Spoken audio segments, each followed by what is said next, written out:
Hello and welcome to another tutorial with me, Andy. So today's tutorial is going to be all about beacons. This tutorial probably won't be that long. It'll be going over the basics and each effect status of the beacon and how to power and build them and how you actually obtain the beacon itself. So first things first is how you actually obtain the beacon. Let's get down to the simplest effect.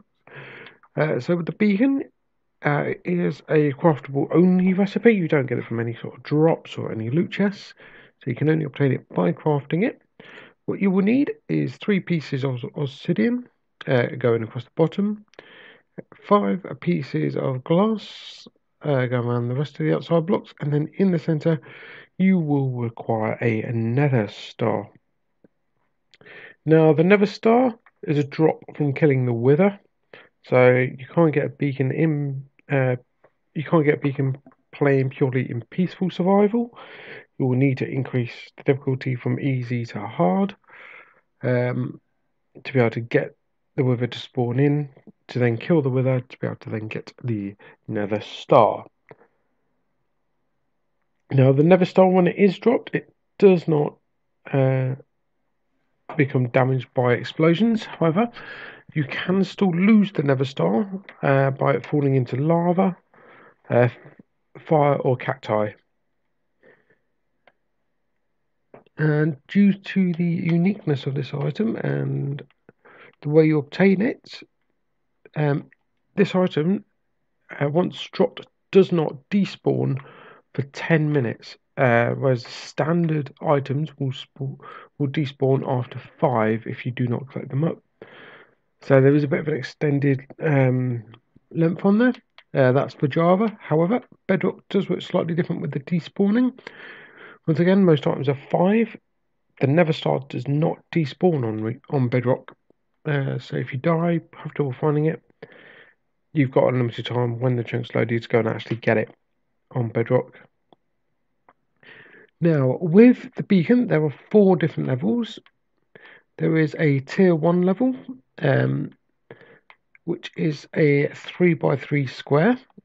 Now, I'm just going to tell you now that the blocks have to be built out of either iron, gold, diamond, emerald, or netherite blocks.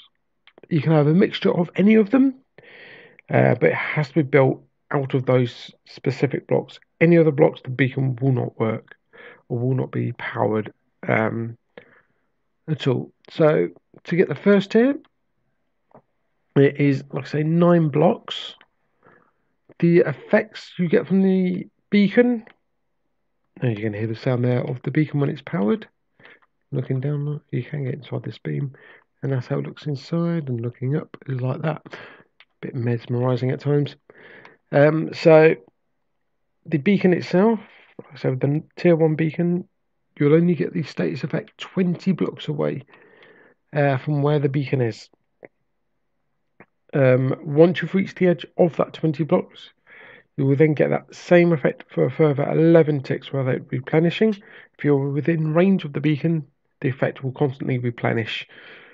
So if you click on the beacon, you can see from a tier 1, you will only get the option of a speed boost or haste boost. I will go through what each effect does after obviously talking through the different tiers of the beacons. So next you have a tier 2 beacon.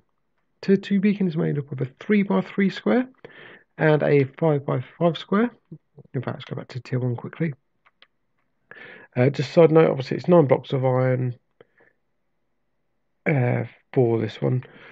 9 blocks of iron, just 9 blocks of the previous blocks that I said. So iron, gold, diamond, emerald, or netherite. And it doesn't have to be solid in each layer. You can actually mix and match within each layer. So tier 2, it's a 3x3 followed underneath by a 5x5, and it has to step out by 1 block in each direction, and this has to go all the way through, as you can see. And that's what happens when you put a wrong block in, or you put it on a block, or you remove a block, it unpowers. So in a tier 2 beacon, like I said, 3x3 and a 5x5, giving you a grand total of 34 blocks. Now, from this beacon, the effect will go in a range of 30 blocks away from the beacon center. Once within that 30 blocks, the effects, whatever you choose, will keep refilling. Once you get to the end of the range of the beacon, it will last for a further 13 ticks. Each tick, I believe, is about half a second, as far as I'm aware. So, what effects do you get with a tier 2 beacon? So you can get the speed, haste, jump boost, and resistance effect. So next we will move on to tier 3. As you can probably guess, it's 3x3, 5x5, and 7x7, which gives you a grand total of 83 blocks. If you're building it all out of one, it's all out of one type of block. It is one stack plus 19 blocks, just to make things a bit easier if you're trying to calculate to actually build the beacons. This one will give you speed boost. Option, you can only activate one of these per beacon. So you've got speed boost, haste, jump boost, resistance, and strength. So the stats with this one, the range on the beacon is 40 blocks from the center of the beacon. Once again, replenishes with inside that 40 block range, and then when you reach the edge, it will last for a further 15 ticks. And last but not least is the tier 4 beacon. So this one goes 3x3, 5x5, 7x7, and 9x9. So this one in total requires 164 blocks, which, if it's all one material, it's 2 stacks plus 36 of the chosen blocks. The range from this beacon is 50 blocks. Obviously replenishes within that time, and once you reach the edge of the area, it's 17 ticks. Now this one has a slightly different way of working. So on this one, you would have the same 5 from tier 3. So you've got your speed, your haste, your jump, your resistance, your strength. You also have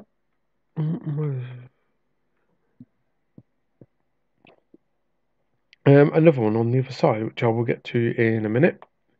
But you will also have a second version of each of these. So if you select speed, you get speed 2. Select haste, you get haste 2. You select resistance, you can get resistance 2. Select jump boost, you can get jump boost 2. And strength, you get strength 2 as well. You can also, once you've selected one of these 5, opt, instead of getting tier 2, to actually get regeneration, which I'll talk over through in a few minutes. So with tier 4, it is a range of 50 blocks from the center of the beacon. Once you get to the end of that 50 blocks, it then lasts for 17 ticks.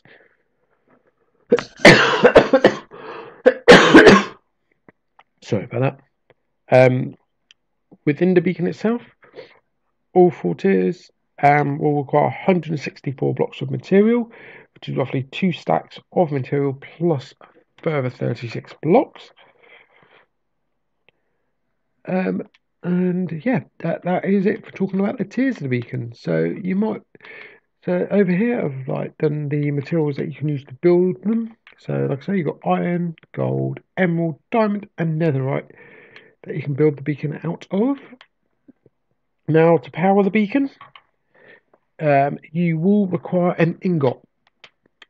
So if I say iron, the type of ingot you use, same as the type of material, does not, so with the type of blocks you use to build the beacon, does not affect the range. It's just a quantity of blocks.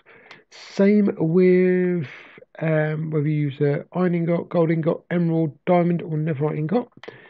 It doesn't affect how strong or how long the effect lasts.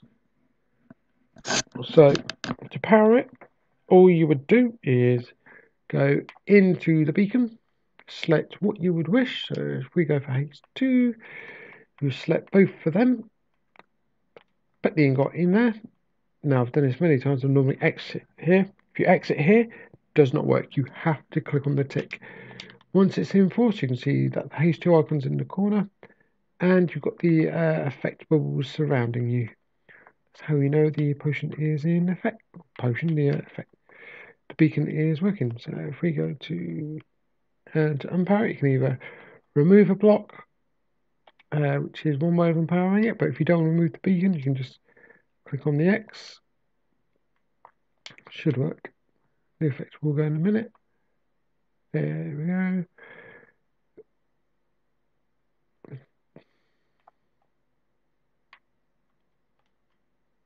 Okay, maybe you don't do that.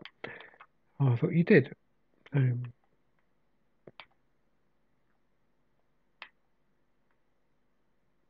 there, when the effect's running out, you get a warning thing of the should not do that. Let's remove it so it empowers the beacon. So when it's done, there you go. You get a flashing warning sign saying that you're at the edge of the area, or you're out, or the beacon effect is no longer applied to you. Basically, if you need to get back into the range of the beacon, or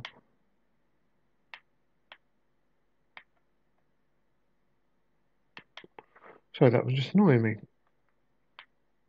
Come on. Right. Usually, in survival, that would not work. You would actually lose the effect. I think because it's in creative, it's been a bit weird on me. There you go. So, go my hotbar. There we go. So yeah, as you said, that's how you power the beacons. So let's just talk through this anyway, and what each effect does. So let's first of all go for the speed. So with speed, the very first level will give you a similar to the potion or quickness. It will give you a speed boost of 20%. Speed 1, speed 2 will give you a speed boost of 40%. Now, next we'll move on to haste. Now, this is my favourite. This is what most people will use the beacon for. So haste gives you haste 1 gives you a 10% mining speed boost. Secondary level, so haste 2 will give you a 40% boost. If you use this alongside a diamond pickaxe with a diamond or netherite pickaxe enchanted with efficiency 5, you will actually have what's called instant mining with all stone blocks and its variants as well. Difference between netherite and diamond pickaxes, netherite won't slow down for some of the ores either. What instant mining is it is quicker than breaking blocks in creative. So yeah, this is why a lot of people will use it for clearing big areas. However, I do just need to make one thing clear, is that with haste 2, if you have the mining fatigue applied, haste 2 will not work. The mining fatigue takes its effect over that, which is obviously something you would normally get within an ocean monument if you've got like Elder Guardians still around. The next one to talk about is the resistance.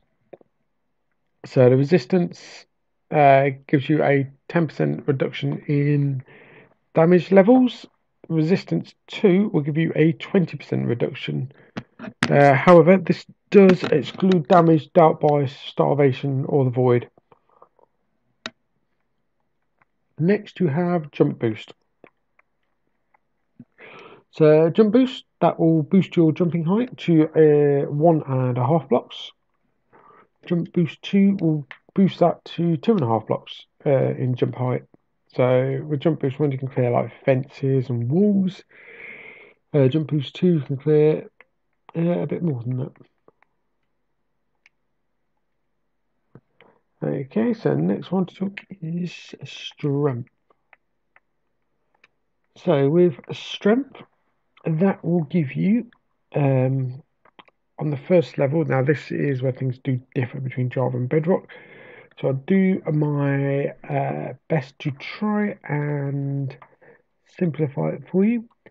So on Java Edition, first of all, the strength level 1 will give you 3 additional damage points. And the second level will give you 6 additional damage points for whatever item you're using as a weapon. On Bedrock, it is an increase by 130%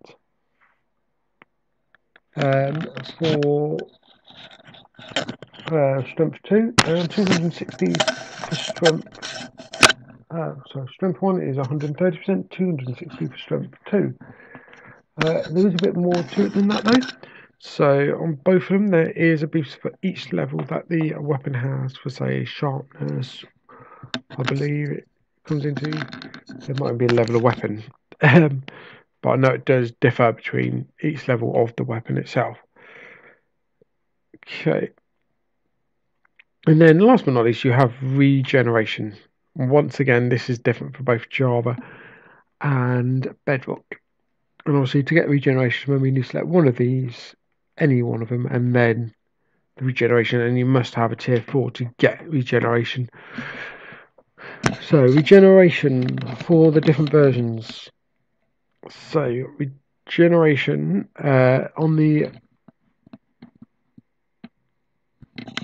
on Java will restore 18 health over 45 seconds. That's how quickly it regenerates the health. And the Bedrock version, it will restore 48 health over a 2-minute period. Once again, it's just how quickly it will restore your health. Now, you can power more than one beacon at a time. To do so, you would just extend out on one side by one block to put another beacon in. Here I've done it for 8, and you'll see why in a minute. But that is it. And obviously, you can have all effects in range at one time as well. So, say you went out by either 6 blocks, or maybe 3 this way and 3 this way to get 6 in. No, you don't need to go 1 this way, went 3 this way. You can get, say, speed 2, haste 2, resistance 2, jump boost 2, strength 2, and resistance. You can get all of them going at once, and it is possible to do so. And that is it. So, next thing to discuss on the beacons. Quick side note, which I haven't got in my notes. If you place a solid block above a beacon, it will stop it from being powered. But it can only travel through transparent blocks and bedrock. The reason it goes through bedrock is because of being able to use it in the nether. And last but not least, you can power and unpower the beacons by removing a block just below the layer of the actual beacon itself. Removing it from any lower levels will just reduce the effect. So obviously, if you've got haste 2, I would always recommend mining the bottom layers first, because it'll just reduce the haste when you've still got the speediness effect until you do the last layer. And then placing that layer back in will power the beacon but not apply the effects. Now, you can get coloured beacons simply by placing your chosen glass above the beacon. So if I give you a demonstration here, flick this on, there you go. Beacons can come in 16 different colours on, I need to remember which version. I think it is Bedrock. I'm sure Java's got a lot more range. If I just try this out, so if I could say black glass over top of, say, the blue on Java, this will turn it dark blue. I believe. No, it's Java that has 16 and Bedrock has the 256. And then you can add another glass, making it darker again. I always thought it was the other version. I had it, but yeah, there you go. You can change the colour of the beacon and have a whole range of colours. So this should change, darken that. Once it's calculating, there you go. And you can do it with, say, all different colours of beacon. So that will be it for the tutorial today. Obviously, keep an eye out on my channel. Subscribe if you're liking the content to get updates on videos. Currently, I am releasing daily videos in terms of tutorials. I've got a couple more coming up. One will be I've got the tutorial coming up for enchantments, which will be fairly soon, explaining the different enchantments and what they can be applied to, and how to get each different enchantment. That is not going to be in as long a video as the potions app, and we'll do it a bit. It's going to be broken up, but I'm going to do it in just a couple of 2, maybe 3 videos to talk through the enchantments. I'll also have a couple of redstone tutorials coming up soon as well. So keep an eye on the channel to obviously keep hold of the content and keep a record of content. And I will see you guys in the next one.